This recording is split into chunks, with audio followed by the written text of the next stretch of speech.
The Peace Studies Institute of Spokane Community College presents authors Dr. Scott Finney and Professor Angela Davis Wisner in a dialogue, Voices Unmuted. Our fourth episode, The Turkey-Syria Earthquake, A Lesson in Human Frailty. Our guests for today's panel are Ruth Sherlock, international correspondent for National Public Radio, and geology professor Andy Buddington from Spokane Community College. Ruth Sherlock is an international correspondent for NPR. She's based in Beirut and reports on Lebanon, Syria, and other countries around the Middle East. As the U.S. editor for the Daily Telegraph, she covered the 2016 presidential election. While living in Libya, Ruth reported from almost every revolution and conflict since the Arab Spring. In 2011, she went undercover in Syria, documenting the arrest and torture of anti-government demonstrators. As that war began in earnest, she often secretly crossed into rebel-held parts of Syria from Turkey and Lebanon. But she also had contacts with the government and was able to also report from government-held areas. Her coverage of the Libya conflict won her the Young Journalist of the Year prize at the British Press Awards.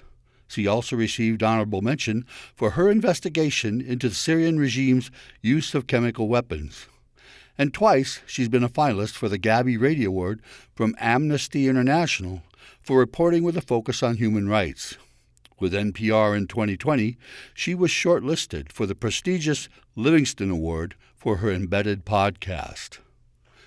Geology professor Andy Buddington got his start in studying the Earth in his Geology 101 class at Shoreline Community College. Andy says, "After the first day of my first college class, I knew I wanted a career in geology, studying planet Earth." He went on to receive a Bachelor of Science degree in geology from the University of Washington and then a master's degree from Western Washington University. After grad school, Andy worked in mineral exploration for 7 years, traveling throughout Alaska and the western U.S., exploring for mineral deposits. He began teaching at Spokane Community College in 1993 and has been here teaching geology and doing geological research ever since. We are honored to have both these professionals here with us today to share their perspectives on the recent devastating earthquake in Turkey and Syria. Hello and welcome.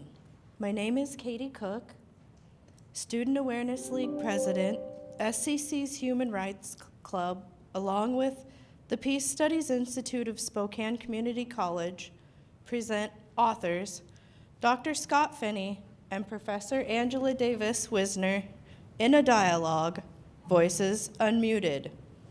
First, let us welcome our President and new Chancellor for the Community Colleges of Spokane, Dr. Kevin Broadbank. Thank you. Good morning, everyone, and welcome to Spokane Community College. I just want to give a short introduction and welcome here, and I really love having the chance to do these things because it means that we have another event here that's able to share with our college community our faculty expertise and results of the teaching and learning process. And I'm feeling relatively nostalgic about it today because I am in a situation where this is what I won't be on the college campus every day starting on Monday because I'm in a different office, but these are the types of events that bring a lot of energy and character and culture to our college campuses in a way that shows our passion and commitment from our faculty in areas like the Center for the Peace Studies, as well as our content faculty members who then transfer it to our students and allow them to put on events like this. So that kind of synergy between faculty content expertise, the teaching and learning process, and student engagement are what these events are all about, and our ability to share those with other people at the college as well as the community, and in this case worldwide on a podcast. So I appreciate the effort of all of our students to put this together as well as our participants and leadership that's made this happen. So thank you.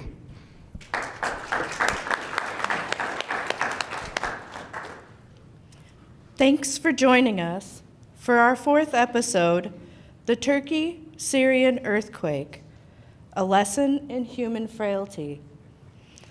Our guests for today's panel are Ruth Sherlock, international correspondent for NPR, and Spokane Community College geology professor Andy Buddington. Ruth Sherlock is an international correspondent for NPR, National Public Radio. Ruth is based in Beirut and reports on Lebanon, Syria, and other countries around the Middle East. She was previously the United States editor for the Daily Telegraph, covering the 2016 presidential election. Ruth has reported from almost every revolution and conflict of the Arab Spring. She lived in Libya for the duration of that conflict. In 2011, she went undercover in Syria, documenting the arrest and torture of anti-government demonstrators. As the war began in earnest, she secretly crossed into rebel-held parts of Syria from Turkey and Lebanon. But she also had contracts within the government and was able to report from government-held areas. Her coverage of the Libya conflict won her the Young Journalist of the Year prize at the British Press Awards.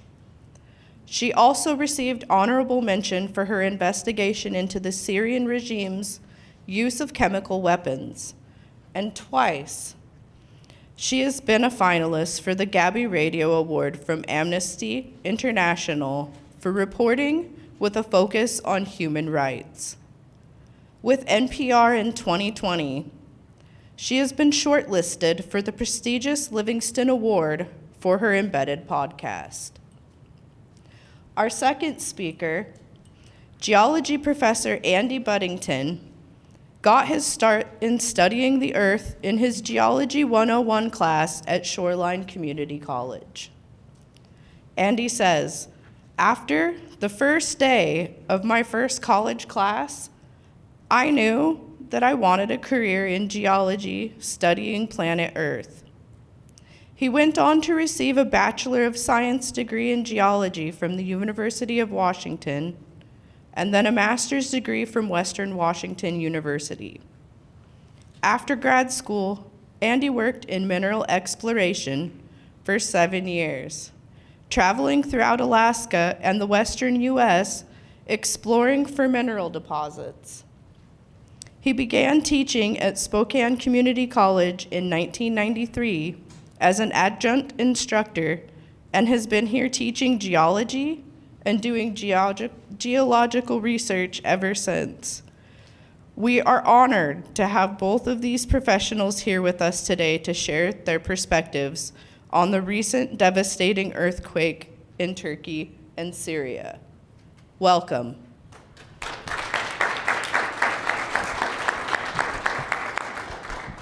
Thank you, Katie. That was beautiful. Well, I'd like to again send a thanks to President Brockbank for those opening words. And thank you, Ruth and Andy, for being here today. And welcome to the students here on campus here at Spokane Community College. There's been a lot of anticipation with Angela and I considering what to talk about regarding this enormous devastation that we call a lesson in human frailty, the Turkey-Syria earthquake. I'd like to give a quick kind of a contextual, breathtaking report of the devastation and then pass the ball to Angela for the first question. We have a series of questions that we'll ask, and if time permits, we may have some questions to pass on to the students as well. First of all, February 6th of this year, 2 earthquakes that were on the Richter scale of 7.8 and 7.5, about 9 to 11 hours apart, did what we would say in modern history an earth-shaking, breathtaking kind of act of devastation. Total fatalities, 59,000 plus. Turkey had 50,000 plus themselves. Syria, 8,000.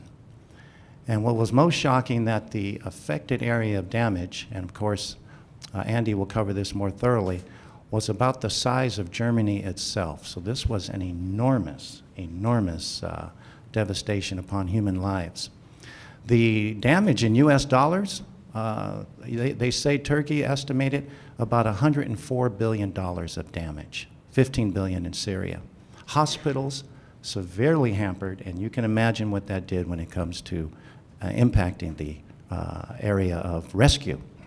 16 million Turks were affected by it. 1.5 million were made homeless. 4 million buildings were destroyed. were affected, and actually 164,000 buildings were actually destroyed in Turkey. It's hard for us to even grasp this. And they said that 62 half-standing buildings will need to be demolished. And of course, Syria is going through so much with their 12-year civil war, where 500 million lost their lives, and now you add on top of this, it's just hard for us to imagine. So with this in mind, I'd like to turn the microphone over to Angela, and she'll ask the first question directed for you, Ruth.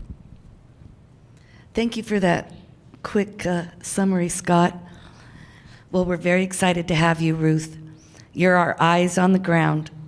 Can you tell us, as a reporter and a frontline eyewitness, can you share with us your observations and insights? And could you set the scene for us? Sure. Yeah, first of all, thank you so much for having me here again. You know, you hear about an earthquake that's caused, but it was, I think, nothing short of kind of a scene out of Armageddon for me when I really drove into the earthquake zone for the first time. It was just over 24 hours after the earthquake had happened. I first felt the earthquake in Beirut. My husband and I grabbed our children, ran out the house. The house was shaking. Got on a plane, went to Turkey, to the city of Adana, which was kind of on the periphery of the earthquake zone. And, even that area had, 8 residential buildings collapsed. These are 8 tower blocks. And I went and met families who were waiting outside these tower blocks as rescue workers tried to dig through the rubble. And that was a pretty shocking scene. But a friend of mine had pressed, another journalist had pressed further into the earthquake zone and said, bring food, bring water, bring fuel. Expect to find nothing. So I stocked up. I found a driver. This is the way that journalism works. You don't have anything arranged for you. You arrive at the last minute, especially in these areas. And kindly, the taxi driver who brought me in from the airport agreed to work with me. And we started driving towards Antakya, which was one of the worst hit cities. And it was just building after building after building destroyed on either side of the road. The hospital, one of the hospitals for the city, was tilted on its side. All you could hear was the sound of helicopters, ambulance sirens, racing the wounded out of the city. And I know Antakya quite well because I used to base myself there when crossing into Syria, into opposition-held Syria across the border from Turkey. And I just couldn't recognize this city. The devastation was so huge that there's certainly, we imagine when disasters happen that there are rescue workers that come. And there were some rescue workers, but they were a drop in the ocean compared to the needs. So people were just digging through the rubble with their bare hands. Everybody in this kind of state of shock. At some point, you couldn't drive any further into the city. So we walked and just found bodies in body bags, or sometimes just with cloths over them, lying along the pavement. People who'd been dug. And I don't want to take up too much time, but these were just the first few hours, really, in the earthquake zone, my kind of original impressions. And I'm happy to talk more about it. I don't want to. I start with that, I guess, and then we can go on from there. Great. Thank you, Ruth. Appreciate that. And we will have several more questions along those lines. Andy, as a geologist, as a professor that has researched the whole science of geology, I have a threefold kind of question for you, and I think you'll be able to respond here. First of all, can you geologically set the scene for us? That's the big question. What happened geologically? And then, is there a history of big earthquakes in this area? And then finally, the bottom line question is, why was the death toll so high, almost 60,000 people in total? Sure, sure. Thanks for inviting me, and thanks, Ruth, for hooking up with us, because you're going to be able to show a side of this terrible disaster this beyond the geology. So let's set the scene. Huge earthquake, a mega disaster, as I call these, along a very, very large fault zone, very similar to the San Andreas fault in California, by the way, similar kind of motion, similar type of strike length. So a very long, very big fault. It's called the East Anatolian Fault System. It was an earthquake that was relatively shallow, about 6 miles deep. Big magnitude quakes, very shallow, so that can create serious damage. And there was massive long-term shaking, 80 seconds of shaking, that we would probably have difficulty standing in this room if it were to happen for 80 seconds, let alone buildings to survive. So those are three key things. From a geologic point of view, and what the history of this is a very well-known area geologically and seismically. There was a series of huge earthquakes in 1999 to the north near Istanbul, the famous Izmit earthquakes. And there are well-known earthquakes and a history of earthquakes throughout this region to the south, the most recent in 2020. It's what geologists call a triple point in regards to the plate tectonics of the Earth's crust. It's where three tectonic plates are pushing and grinding against one another. They're interacting. The three plates are the Arabian plate, the Anatolian plate, and the Eurasian plates. And these are all pieces of continental crust, buoyant crust, and they're pushing like wrestlers. And so the result are big faults and big unpredictable earthquakes. And so to kind of get to the third part of your question, why so much death? Why so much damage? Why so much destruction? It was a big quake. In fact, it was a series of big quakes, the first being 7.8 magnitude, which is huge. The amount of energy released is huge. There were several of these. Buildings that may have survived early on were destroyed by the aftershocks. Another factor that many don't recognize that led to the high death toll was the time of day it occurred. It occurred at 4 a.m. when the vast majority of people were in homes and buildings, which, as it turns out, were very poorly built, were unstable, were vulnerable to destruction and collapse. We're talking about a big earthquake along a large fault zone, underlying high population density areas of over 2 to 3 million people.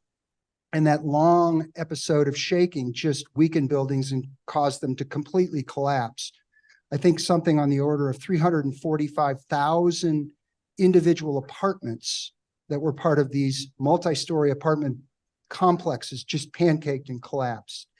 So the last major reason for the death toll was very poor building standards in a relatively modern country.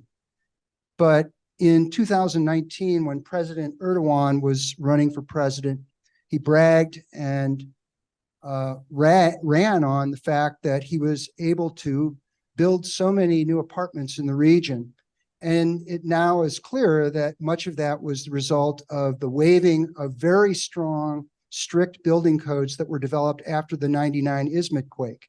These building codes were completely waived, and the buildings were fast-tracked, and something on the order of over 100,000 buildings were built very rapidly and honestly shoddy, poor construction. So those are the factors that led to this terrible disaster. Okay, appreciate that, Andy. You know, I also read in some research that for the 3 weeks following, there may have been as many as 10,000 aftershocks.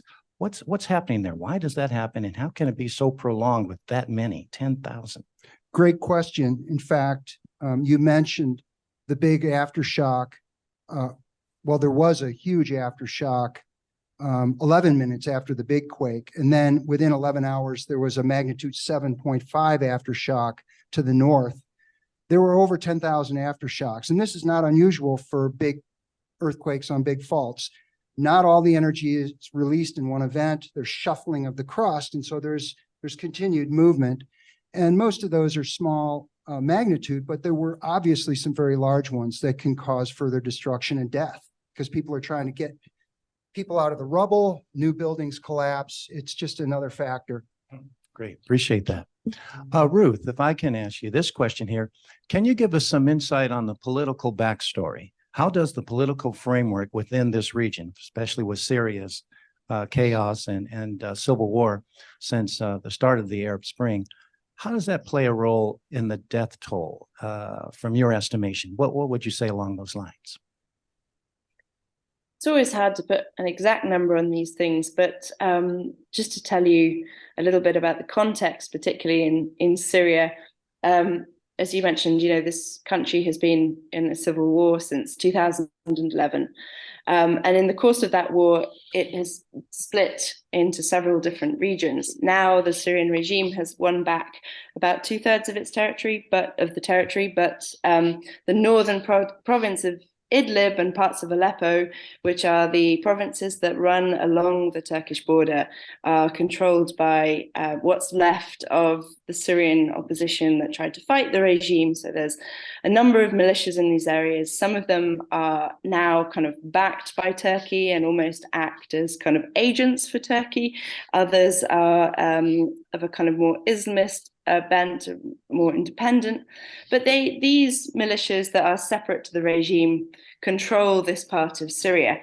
And for a long time, aid would flow from humanitarian aid to these areas, because I should say that, this is a place that's also home to hundreds of thousands of civilians, not just people who originally lived there, but it's become a place that people have fled to from other parts of the country where there's fighting, people who are wanted by the Syrian government, just civilians who have escaped cities that have been devastated in the war are all there.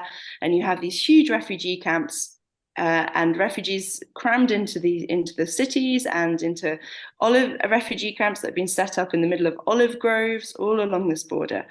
And aid used to flow from Turkey to Syria through humanitarian aid groups and the United Nations. But the Syrian government's backers, namely Russia, have worked very hard to limit the number of border crossings that the United Nations, which is the kind of main provider of aid to these areas, can use to cross from Turkey to Syria. So sorry if this is a bit involved, but it really matters, because what happened was that gradually the number of crossing points that was sanctioned by the UN Security Councils, because basically the United Nations says, we can't cross into these areas without the kind of say-so of the regime as it was, because this would be considered a violation of government sovereignty. So the way that we do this is to get this crossing point voted on at the UN Security Council, so that we have to try to kind of confer some legitimacy on the act of crossing into rebel-held Syria from Turkey. So there was recently there's just been one crossing point sanctioned. And the problem is that when the earthquake hit, the UN said that supply lines, the roads to this crossing point were temporary. The route to this crossing point was blocked. The distribution center was damaged. So basically they were unable to bring aid in across this one crossing point. And what that means is that essentially for the crucial 48 hours, in those first days after the earthquake, when people are trapped under the rubble and need to be dug out, Syrians were left almost entirely on their own. Aid was flowing in from all over the world into Turkey, from as far as I think Korea.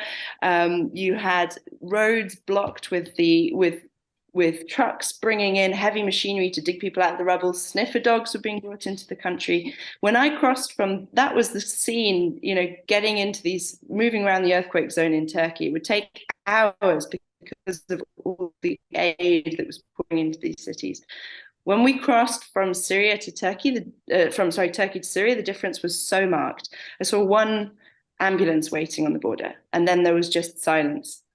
And that Syrians in this town of Jinderis, one of the worst hit areas, were left essentially on their own to try to dig through the rubble with backhoes, with their bare hands. I spoke at length with the deputy mayor of the town, and he just broke down into tears. He said he made it to the town from his house through roads that, blocked roads, and realized that no help was coming. And I think what's most haunting is we were told you could hear people screaming for help from under the rubble. The descriptions are haunting. Women screaming for their children, children screaming for their mothers. Somebody said it was the women they could hear, the mothers they could hear screaming the loudest from under the rubble for days, and they couldn't get to them. The mayor, the leaders of Jinderis say if the UN had brought in help, if help had been allowed to cross these borders, countless lives could have been saved. Certainly hundreds, they think, perhaps more. Because what I should say is that, there are many, just to reiterate, there are many crossing points that could have been used to cross into northern Syria, but because of bureaucracy, because of politics, the other border crossings that were open, that were not damaged, were not used, because the UN would say, that only this one particular border crossing had been sanctioned for use. The UN itself, Martin Griffiths, the UN head of emergency relief, did admit in the days after the earthquake, he said, and I quote, "We have so far failed the people in northwest Syria. They rightly feel abandoned, looking for international help that hasn't arrived." So because of the politics of the conflict, and because critics would say of the United Nations fear of upsetting the Syrian government, no help came. Wow, Ruth, that's a story. We would like both of you to tell us what hope we have. Where are we now? What are the rescue efforts going in now? And geologically, where do we sit? Go ahead, Andy, start with the geologic side, and then Ruth, tell us where we go after. Well, that's a great question. And one of the comments that you will periodically hear from geologists that study big earthquakes will say that we're learning a lot, and it's ironic that it takes such a big earthquake and such devastation to learn something. So that's the kind of the sad part. I guess the good part is indeed the geologists that study big fault zones, big earthquakes, are going to learn something from this. Because honestly, at this point in our understanding of earthquakes and fault zones is we don't really know how to predict with any kind of precision events like this. We know there's going to be an earthquake of some kind, but when and how big and specifically where, we just don't have the technology for it. So it takes big earthquakes like this to learn these kinds of things. I guess, and another ironic point is that a lot of stress was released on that plate boundary, so it may be a while before another big one, but that, of course, isn't going to help the millions that are in dire need at this point. Along those lines, before we pass it on to Ruth, do you know anything about the buildings that are going to be remade? Are they swayable? Are they a little more flexible, or what's the anticipation of how to rebuild? Well, yeah, I mean, that's a great question. And as I mentioned, there were very strong building codes developed and passed to very modern standards after the 1999 Izmit quake in northern Turkey. And of course, with strict building codes, there comes, bureaucracy, permitting, which slows the process down. And with such strict building codes, there becomes added costs to building safe buildings. We can build safe buildings. The problem was, in this case, so many buildings with so many apartments that were multi-story were fast-tracked, and there was corruption from the highest levels to the contractor level, building level, that ultimately led to buildings that looked modern but were so poorly built.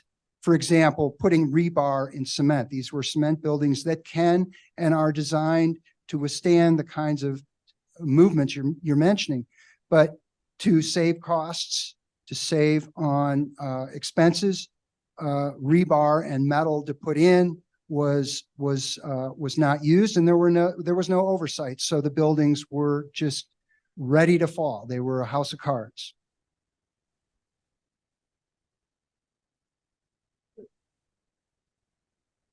Can you hear me? Hi. Sorry. Tell us what the future is. What do you think? Is there any hope for rescue efforts? Has it improved? That is a question with a complicated answer when it comes to Syria, certainly, because it's intimately tied to the future and the politics around the conflict. So, the United Nations keeps sending journalists, issuing these reports, the situation reports, and I was just looking at one from northern Idlib, from the northern opposition-held areas, and they do say that some help has reached people. They're saying sort of 1.1 million earthquake-affected people have been reached with health assistance. 585,000 earthquake-affected people have been reached with one or more early recovery and livelihood interventions. There's some aid trickling in, but I should mention, so many thousands of people have been left homeless. People have been left without parents. The need is huge, coming on top of the extreme poverty that people are already suffering from the conflict. More broadly in Syria, the issue is this, that the people in government-held Syria are also in need. As a result of the conflict, there's a terrible economic crisis. They were also affected by the earthquake. And the Syrian government has tried to use the earthquake to lever more support and to kind of lever itself back into the international scene. During the conflict, many countries cut ties with Damascus because of documented human rights abuses on an epic scale of the detention and torture and execution of hundreds of thousands of people, of the use of chemical weapons against civilian populations. And now that, after more than a decade of war, the Syrian president, Bashar al-Assad, remains in power, some regional states are saying, okay, we need to reconnect despite, we have to accept the reality and reconnect. And so, Assad has been using the earthquake to say we need more help. And Jordan and the United Arab Emirates have sent in more aid. Now, if you're living in government-held Syria, that may be good news, although it's not clear that the aid is just how the aid is distributed, and there is a lot of corruption. The US and Western countries say we still need to apply pressure to this regime, and we're going to keep up sanctions on this regime, and we're not going to lift them despite the earthquake. So is there, in terms of optimism, again, it's kind of connected to the future of the conflict and the perspective that you look upon it. If you're living in opposition-held Syria, you don't want to see countries rebuilding diplomatic relations with the regime, and all aid is political, right? So the aid that's being sent in comes with strings attached in forms of better relationships with Damascus. But if you are a Syrian person living in Latakia, in government-held Latakia, where a colleague of mine just went, she was able to access government-held Syria, which is quite rare for Western media organizations these days. And she went around Latakia province, which is incredibly poor these days. And lots of people there, talked to her about how these sanctions have been crippling and have also affected, US sanctions have been crippling and have also affected the ability to respond to the earthquake. She went to a hospital where the lifts were broken, where there was one X-ray machine for, I think she said, about 1 million people, where there are barely any neonatal incubators in the neonatal clinic, partly because of excuse me, there's a power cut. It happens a lot in Lebanon. Partly because of they say Western sanctions. So if there's more aid getting in for somebody from that perspective, that's that's a positive. But it really is. It does depend on where you live and how you see the war. Well, you sure painted a picture for us. Before we go to student questions, what we like to do, Ruth, is, and for you too, Andy, we like to celebrate somebody during this event. And when we did a little bit of research, we found out about the white helmets. And we would like Ruth to tell us a little bit about the white helmets as soon as I give a little intro, if you know anything. When the bombs rain down, the white helmets, also known as the Syria Civil Defense, rush in a place where public service no longer functions. These humanitarian volunteers risk their lives to help anyone in need, regardless of their religion or politics. Known for their distinctive headwear, the rescue workers operate in the most dangerous places on Earth and have saved more than 100,000 lives over the past 5 years. Former bakers, tailors, engineers, pharmacists, painters, carpenters, students, and many more professionals besides. The white helmets are volunteers from all walks of life. Many have paid the ultimate price for their compassion. 252 have been killed while saving others. And as one of them said, quote, "Killing people is easy. Saving lives is hard." Can you share with us, Ruth, if you've had any interaction with the volunteers or this particular group? Sure. I've spoken to members of the White Helmets a lot over the course of the conflict in Syria because, like as you say, they are often maybe the only source of help for people affected by the war. In Jinderis, when I crossed into Syria this time to report from the earthquake zone, we met several white helmets who were standing at a building where they were trying to pull out the body. Well, they believed that by that point, unfortunately, he died of a 13-year-old boy. And I interviewed one of the white helmets who said, just bear in mind that they have been involved in rescues of people who've been under the rubble of homes that have been hit by airstrikes, or of buildings that have been destroyed by barrel bombs, which are these sort of homemade kind of devices that the regime in Russia have been using, where they fill literally oil barrels full of TNT and nails and human feces and anything they can find and drop them from helicopters, and they are devastating. They can bring down buildings.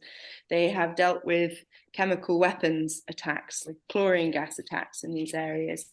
And this white helmet said to me, despite all of that, the earthquake is just far beyond anything that they've ever had to deal with because of the sheer scale of the destruction. I met people that they have, I've met people that have been rescued from the rubble, likely by the white helmets. I met a small little girl in a hospital in Jinderis. She's 3, and it just broke my heart. They had to amputate her leg at the scene of in where the building was because they couldn't, her leg was trapped under the rubble. So to save her life, she had to have her leg amputated there and then. She was lying in this hospital bed, and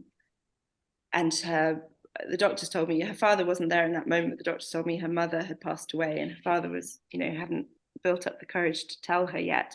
And she was lying in this hospital holding a surgical glove that had been blown up so that it was like a hand, so as if she could been given somebody's hand to hold.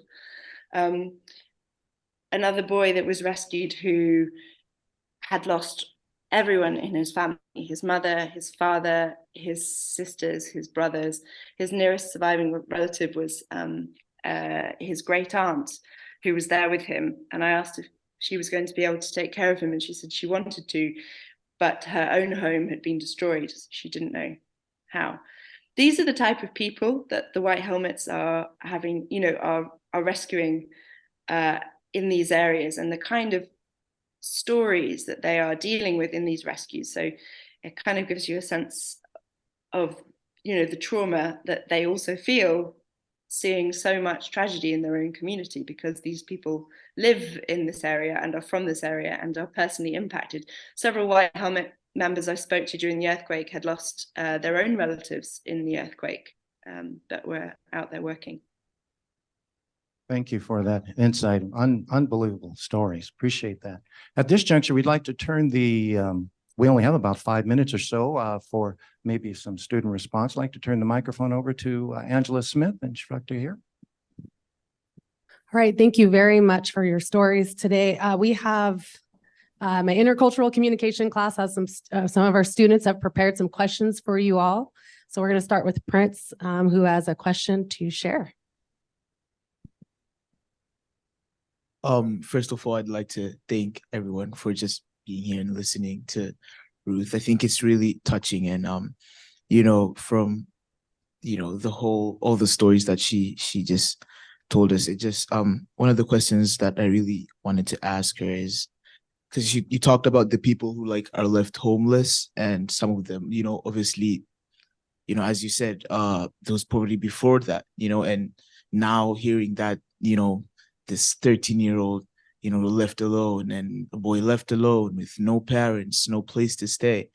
And being as empathetic as you can, I feel like it could have been me, it could have been anyone. I just wanted to ask how, what is being done to help these people? Because, after that, they're saved, which is, thank God, it's the best thing that can ever happen. You save them, and then, as you said, then they're left homeless, then they're left, what adjustments are made so that after they're saved, what is done for them to at least, have hope in their lives that, I was saved from this, and at least now I can see myself being somewhere. Because after that, they're homeless, they don't have parents, and they don't have a place to stay. And I feel so much for them, because once again, it could have been me, it could have been anyone, and when you think about it, it's mind-blowing, so that's my question. Is there anything that is being done, or in your opinion, is there anything that can be done more so that these people could, as much as they're saved, they could have, hopes in their lives, that they could reach their dreams? Because I repeat, once again, I always say this, it could have been me, it could have been anyone else out there. Yeah, thank you so much for the question. It's something that I've got goosebumps talking about this, because it's something that has stayed with me and that I think about every day. I've covered a lot of conflict, but the earthquake, the scale of the suffering in the earthquake is, in Turkey and in Syria, is so extraordinary. It's hard to wrap your head around, because so many, when there's an airstrike, or when there's a particular disaster in a war, there might be some kind of whilst a country, people are poor, the situation's already hard, there might be a kind of response that people can zero in and focus on that in that moment. But this was so widespread that you think, where can help come from? Because everybody in these countries is dealing with their own trauma and trying to handle what's happened within their own family. So I think I can't, especially I've become a mum, I've got a 3-year-old and a 1-year-old, and I can't stop thinking about those children I met in the hospital. And I've tried to stay in touch with them, with their families, and try to follow them and see what can be done. I think these places, people are incredibly resilient in Lebanon, which has been through so many conflicts and so many crises. My Lebanese friends hate the word resilience because they say, well, we're kind of sick of being forced into having to be resilient. It's not a get out. And that's absolutely true. I wish I had an optimistic answer for you. There are amazing charities doing great work, and I'm happy to share them in the chat or share them after. There's one particular charity run actually by a former CNN correspondent called Inara that focuses on providing medical and psychosocial support to children. They provide children with prosthetic limbs, psychological support. There are charities doing work in these areas, and also, these are quite close-knit communities. I guess everybody is trying to help each other. I wish I had a better answer for you. The reality is, it is very, very hard. I think of these Syrians, especially growing up, who already, as a Syrian living in Idlib, your opportunities are limited. It's very hard to get a visa to travel, to even to cross to Turkey these days or travel abroad. And after you've been through what you've been through, it's hard to know how people will recover. But slowly, buildings are being rebuilt. People are finding a way through, but they absolutely need all the help that they possibly can get. I can try and share some charities that are doing good work. Thank you for that response, Ruth. Unfortunately, we're short on time. I know we had a few more questions among the audience. Perhaps, Andy, you could give a closing or just a kind of a concluding word from your standpoint, whether politically, geologically speaking. How would you like to just wrap up this discussion? Well, I guess what I'd like to end on is the understanding of the complexity of this region, not just geologically, but politically, socially, economically, all of it. And disasters like this just bring it all to the forefront. And that the technology is there. Turkey has a geologic administration that has the technology. They have the ability to build safe buildings. Syria, Northwest Syria, that's a whole nother problem because of the politics and its situation, but it's all part of this. And so an understanding from our point of view might ultimately, in the end, help solve some of these incredibly complex, difficult issues in the future. Appreciate that. Thank you. And Andy, we want to thank you for the research and the passion that you have, or your discipline to help explain a lot of the questions here. And Ruth, thank you for taking the time. I don't know what time it is there, but you seem to be awake enough to respond as you did so kindly with us. Doing your hard hat situation there, you are an invaluable mouthpiece for a lot of us. Even what the student mentioned about the feeling of empathy and passion, we can only know as much as you'll let us know. So thank you for your service and your years of service and award-winning type of service. You're a hero, Ruth. You're a hero. Oh, no, that's You really are. You really are. Thank you so much. Yeah. It's And you know, pleasure as to speak with you guys. sorry, go ahead, please. Say it again. It's just a real pleasure to speak with you guys, and it's been such an interesting session as well. This bringing together of geological knowledge. I've learned a lot myself, so thank you. Absolutely. Absolutely. Well, you know, on behalf of the Peace Institute here at Spokane Community College, a lesson in human frailty surely is something regarding our series of podcasts regarding the thought of voices unmuted. And I'd like to close with this voice that we'd like to unmute. This is a person that was in the experience of this earthquake and gave this report. I barely got myself and my family out of the building. We were just coming out of the wreckage when we saw a person reach out through a small gap. The building collapsed on our friend who tried to save them. They have no chance of escape. It collapsed on them completely. We are in a very difficult situation. And you mentioned the word resilience in closing. 212 hours after the earthquake, a 77-year-old woman was brought forth out of that rubble and made it through at the age of 77. And that's 212 hours afterwards. And 228 hours afterwards, a mother and her 2 kids were pulled out. And she just asked this one question: what day is it?